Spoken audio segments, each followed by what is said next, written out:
Men in space? Impossible.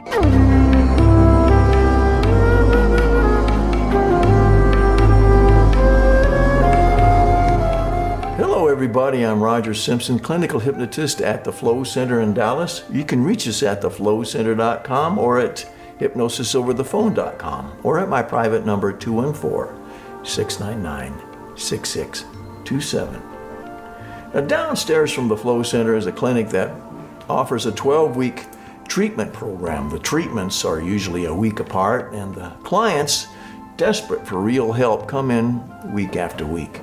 But like so many programs that take up to a few months, they may not see any results for the first half of the course or even the first 2/3 of the entire program.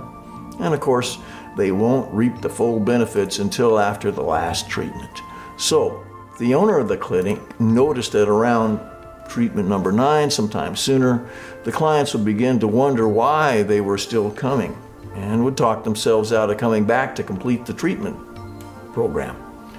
The owner, letting her dream state mind work on the problem, woke up one morning and called my mentor at the Flow Center and wondered if one hypnosis session could help keep their clients from dropping out or continuing with the program, because she rightfully reckoned that the problem was something that we call, in the hypnosis world, self-sabotage. When you were a child, there was nothing impossible for you.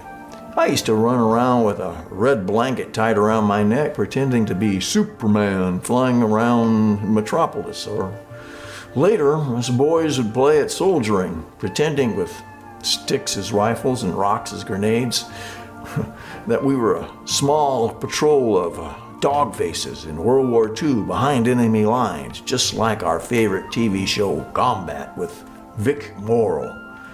Or we'd pantomime slow motion walking like the guys and Men in Space.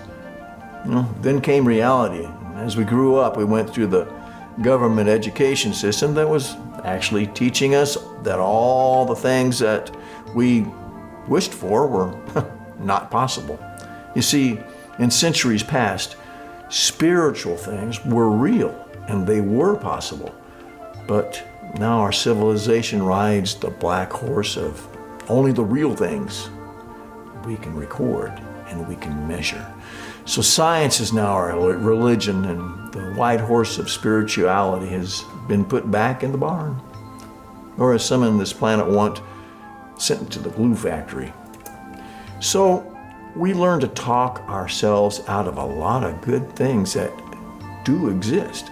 Or should I say, the people in our past taught us to limit ourselves by talking ourselves out of it. It's as if the past were still operating in the present. Come down out of that tree, you're gonna hurt yourself. So you never again climb that tree, even in a metaphorical sense. In fact, if you even start to climb, before you reach the limbs of that tree, your inner mom or dad tells you, come down out of that tree. No more Superman, no more Vic Morrow, no more Men in Space. That's impossible. Give it up, put it out of your mind, or shove it down and suppress it. But what if you could get mom or dad and just sit them down right in front of you and ask them why they said that thing about the tree? What if you could just talk to them? What if, in having a real conversation, you found out that mom had no idea that this would be a life-changing metaphor for you? That dad was at work and she didn't know if she could rescue you or not should you get stuck up in that tree and you'd be too afraid to come down. And what if you'll get hurt was the first thing that came to her mind to try to keep you safe? Now, understanding that point of view in the now would go a long way to discharging that negative notion of your quitting, the reaching for new heights, for finishing the race, for finishing those 12 treatments. This is essentially what we do when we're at the Flow Center. This is what we do to deal with the problem of self-sabotage in the relaxed, suggestible state where your inner mind is open to suggestion. We let you pretend that your mother is sitting right across from you, for instance, and you can have that conversation with her.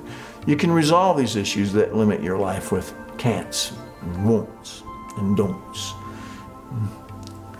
Listen, you can't see thought, but thought exists, and it's more real than our reality. In fact, thought makes reality. When you get rid of all those that taught you to be real in your thought life by dealing with them as if they were real, in the now with your subconscious, you have a chance to combat that self-sabotage. And then after that, you can just use tools like the delete button to mop up the stray negative thoughts that pop into your mind. This is Roger Simpson, clinical hypnotist at the Flow Center in Dallas. You can reach us at theflowcenter.com or at hypnosisoverthephone.com or at my private number, 216-699-6627. 5, 4, ignition. Liftoff. Man in space. Impossible? Well, I'm glad Elon Musk got to sit down with his parents to have that conversation. Boy, I'd like to be a fly on the wall for that one, wouldn't you?